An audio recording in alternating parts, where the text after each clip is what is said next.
Hello guys, wealth creation stocks में आपका स्वागत है। दोस्तों, आज हम दुनिया के सबसे 6 बड़े इन्वेस्टर द्वारा बनाए गए 6 नियम देखने वाले हैं। वो इन्वेस्टर कौन है और उनके द्वारा बनाए गए 6 कौन से बड़े रूल हैं जिसके पाथ पे हमें चलना चाहिए और इन्वेस्टमेंट करना चाहिए। देखिए, सभी में ये एक है, सफल निवेशक वे हैं जिन्होंने असफलताओं से या स्मार्ट कदम उठाने से सीखा है। इन लोगों ने अकृत दौलत हासिल की है और लिस्ट भी कर दी है। निवेश आपके सीखने के नियम, हालांकि ज़्यादातर विशेषज्ञ जिस आम पहलू की इशारा करते हैं वह यह है कि शेयर बाजार में हमेशा उतार चढ़ाव होता रहता है और इन्वेस्टर इसे ध्यान में रखना चाहिए। तो इसमें यही बता रहे हैं, सभी में ये कॉमन बात है, सभी का ये मानना है कि शेयर बाजार में उतार चढ़ाव होते ही रहता है और हमें इसमें स्मार्ट तरीके से इन्वेस्ट करना चाहिए। तो सबसे पहले हम देखते हैं वो बड़ा पहला रूल, वॉरेन बफेट। इनका मानना है एक उचित कंपनी को एक अद्भुत कीमत पर खरीदने की तुलना में उचित मूल्य पर एक अद्भुत कंपनी खरीदना बेहतर होता है। वॉरेन बफेट देखिए कैसा उनका सोच, देखिए आप। पहला नियम ये है कि अब एक उचित कंपनी को एक अद्भुत मूल्य में खरीदने से अच्छा कि उचित मूल्य पे एक अद्भुत कंपनी खरीदे। ये तो बहुत बेहतरीन रूल। दुनिया के सबसे सफल निवेशक के रूप में मशहूर वॉरेन बफेट ने निवेशक के लिए एक बेहतरीन सलाह दी है। उच्च गुणवत्ता वाली कंपनियों की पहचान करना, उन्हें कब खरीदना है यह जानना और उन्हें बनाए रखने में धैर्य रखना एक अच्छे निवेशक का लक्ष्य होना चाहिए। जब आप एक ऐसी कंपनी की पहचान करते हैं जिसकी लगातार उच्च लाभप्रदता रहती है, प्रतिस्पर्धा लाभ भी है, तो इस कंपनी में बने रहने की अत्यधिक संभावना है। यह कंपनी को उच्च लाभ अर्जित करने के लिए मुनाफे का पुनर्निवेश करने की अनुमति देना है। कंपनी पे भरोसा होने के बाद ही आपको कीमत का मूल्यांकन करना चाहिए। मिस्टर वॉरेन बफेट दुनिया के सबसे अमीर व्यक्तियों में से एक है। उन्होंने निवेश से धन कमाया है। तो वॉरेन बफेट दुनिया के सबसे अमीर, आपको जैसे पता, टॉप 5 में वॉरेन बफेट का नाम हमेशा रहता है और इन्होंने निवेश से ही पैसे कमाए। उनका एक सिंपल फंडा है, जैसे कि आप अपने नियम 1 में आप देख रहे हैं, उचित कंपनी को एक अद्भुत कीमत खरीदने से अच्छा है, उचित कीमत पे एक अद्भुत कंपनी को खरीदना बेहतर होता है। ये हमारा सबसे पहला नियम है। दूसरा नियम है, लंबी अवधि के लिए निवेश करें। फिलिप फिशर, ये भी बहुत बड़े इन्वेस्टर है। इनका ऐसा मानना है कि लंबी अवधि के लिए निवेश करें और मैक्सिमम सभी जो बड़े इन्वेस्टर है सब लंबी अवधि में ही पैसे बनाए। छोटे टाइम में किसी को पैसे नहीं बनाना होता है। छोटे टाइम में स्टॉक मार्केट से पैसे नहीं कमा सकते, ये एक बहुत बड़ी रूल है और ये आप अपने दिमाग में माइंडसेट बना रखिए। आजकल जो intraday, call put, future option, ये सब लालची लोग इस पे जाते हैं और यहाँ पर आप पैसे गवाएंगे, बनाएंगे नहीं। पैसे आप लंबी अवधि में ही बनाएंगे। जैसे फिलिप फिशर का हम क्या कहते हैं, वो नियम टू में देखते हैं। फिलिप फिशर को विकास निवेश के जनक के रूप में जाना जाता है। वह अक्सर खरीदारी और होल्डिंग के रूप में निवेश के लिए संपर्क करते थे। उन्होंने सामान्य स्टॉक, असामान्य लाभ सहित निवेशों की राजनीति पर कई किताब लिखी है, जिसने इसे न्यूयॉर्क टाइम के सर्वश्रेष्ठ विक्रेता की सूची में बनाया। न्यूयॉर्क टाइम के सर्वश्रेष्ठ विक्रेता के रूप में फिलिप फिशर को जाना जाता है। इन्होंने बहुत बुक लिखी है इसके ऊपर। उन्होंने मुख्य रूप से छोटी और बड़ी कंपनियों के ग्रोथ पर स्टॉक फोकस किया है। उनके अनुसार स्टार्टअप या युवा कंपनियों का ग्रोथ स्टॉक भविष्य के लाभ के लिए सर्वोच्च संभावना प्रदान करता है। उन्होंने सुझाव दिया कि निवेशक निवेश करने से पहले अच्छी मात्रा में शोध करें। तो देखिए कितना अच्छा सोचे इसका। नियम 2 में देखिए आप, कितना बढ़िया बात बोल रहा है फिलिप फिशर ने। छोटी कंपनी और स्टार्टअप जो कंपनी रहती है उस पर फोकस किया जाए, उनके बिजनेस पे फोकस किया जाए, फिर उस पर पूरा डीप में जाके उसके कंपनी का फंडामेंटल जांच करके फिर हमको उसमें निवेश करना चाहिए। बहुत बेहतरीन सोच इसका। अब हमारा तीसरा नियम है, बिल गॉस, ये भी बहुत बड़े इन्वेस्टर है। इसका क्या है आप देखते हैं नियम 3 में। क्या वास्तव में किसी विशेष स्टॉक को पसंद करते हैं पर उस पर अपने पोर्टफोलियो का 10% या उससे अधिक रखें। विचार की गणना करें। अच्छे विचार को व्यर्थ विस्मरण में नहीं बदलना चाहिए। Bill Gauss. Bill Gauss Pacific investment management company के संस्थापक हैं। पिमको कुल प्राप्ति फंड सबसे बड़े में से एक है।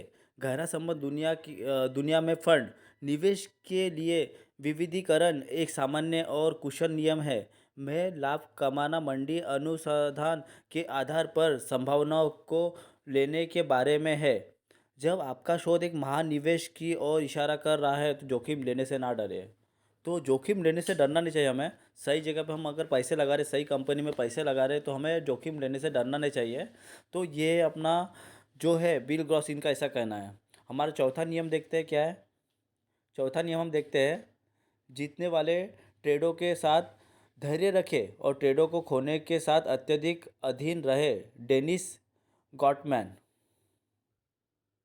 यह एक्चुअली हम देखते हैं कि जो हम लोग प्रॉफिट कमाने से पहले जो इन्वेस्टर गलती करता है कि शेयर अच्छे अच्छे शेयर बेच देते हैं। थोड़ा सा कंपनी में लॉस गया तो कंपनी बेच देना, निकल जाना, ये बहुत गलत तरीका है। ये एक्चुअली हमारी गलती पे इशारा करते हुए बता रहा है। देखिए आप इस पे लिख के है, वह आमतौर पर निवेशक द्वारा की जाने वाली गलती की ओर इशारा करते हैं। मुनाफा के पहले संकेत पर बेचे और खोने वाले भी व्यापार से दूर ना होने दे।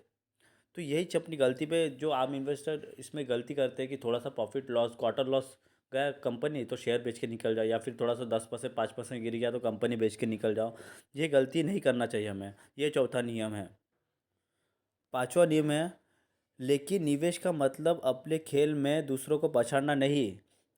यह आपके अपने खेल पर खुद को नियंत्रित करने के बारे में है।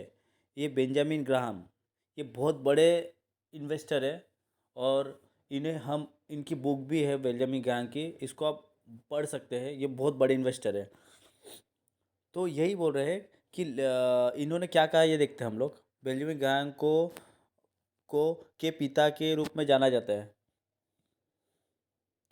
मूल्य निवेश और वॉरेन बफेट को भी प्रेरित किया है। वॉरेन बफेट को भी इन्होंने प्रेरित किया। निवेश उद्योग में ग्राहम को सुरक्षा विश्लेषण और मूल्य निर्देशक के जनक के रूप में जाना जाता है। उन्होंने निवेश के प्रति सामान्य ज्ञान के दृष्टिकोण को प्रोत्साहित किया है। सामान्य ज्ञान को इन्होंने बहुत प्रोत्साहित किया निवेश को। वॉरेन बफेट का गुरु इन्हें माना जाता है। उनकी निवेश रणनीति कम खरीदारी और ऊंची बिक्री पर करने की है। कम कीमत पे खरीदो और ऊंचे दामों पे बेचना, ये इनका फंडा, ये इनका प्रिंसिपल है। ऊपर औसत लाभ मार्जिन टिकाऊ कंपनी पे केंद्रित नकदी प्रवाह। जो कंपनी का पी रेशो काफ़ी कम रहता है, सस्ते वैल्यूएशन मिलता है, इनको ये बाई करके फिर इनको खरीदना, ये इनका प्रिंसिपल रहता है। जब कोई सौदा होता था वह संपत्ति खरीदता था और जब होल्डिंग या मूल्य होता था तो उसे बेच देते थे। वाह क्या प्रिंसिपल इनका। ये हमारा पांचवा रूल है बेंजामिन ग्राहम का। अब हमारा आखिरी है छठवां रूल, जो कि पीटर लिंच द्वारा, ये भी बहुत बड़ी इन्वेस्टर है। जाने कि आपके पास क्या है और जाने कि आप अपने मालिक क्यों है।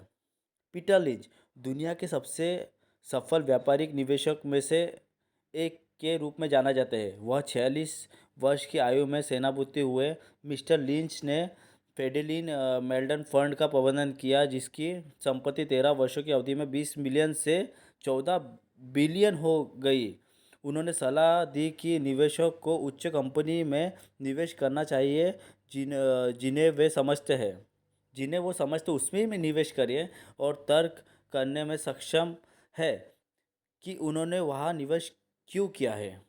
आपने जो कंपनी खरीदा है वो कंपनी को आपके वो कंपनी के बारे में आपको जानना ही चाहिए निवेश करने से पहले। अगर आपको वो कंपनी के बारे में पता नहीं है, अगर आपका कोई दोस्त बोल रहा है भाई यस बैंक बढ़ गया, यस बैंक बढ़ गया, आप वहाँ पर खरीद लिए, ये बहुत गलत तरीका है। ये तरीका नहीं है। जब आपको वो कंपनी में पूरा भरोसा है, उसका बैलेंस शीट आपको पता है कि कंपनी का प्रॉफिटेबल है, लॉस में है, आने वाले 3 से 5 साल में वो रहेगा भी कि नहीं रहेगा, तब जाके आपको उसमें निवेश करना चाहिए।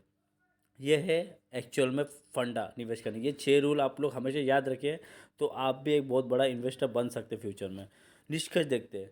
निवेश एक ऐसा कौशल है जिसे एक निवेशक को अपने भीतर समावित करना होता है। निवेश करना सबके बस में नहीं होता भाई। अगर आज मैंने निवेश किया, अगर कल मार्केट में 2-3% गिरा तो छलबल छलबल होता है, तो ये सही तरीका नहीं रहता है।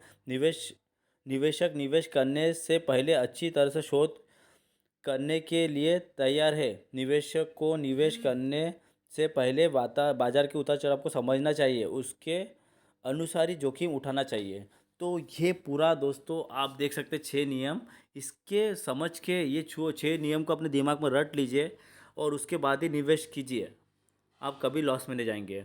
तो दोस्तों मेरे चैनल को सब्सक्राइब ज़रूर कीजिए और घंटी को ज़रूर बजा दीजिए, ताकि ऐसे बेहतर इन्फॉर्मेशन मैं आपके सामने और लाते जाऊँ। धन्यवाद दोस्तों।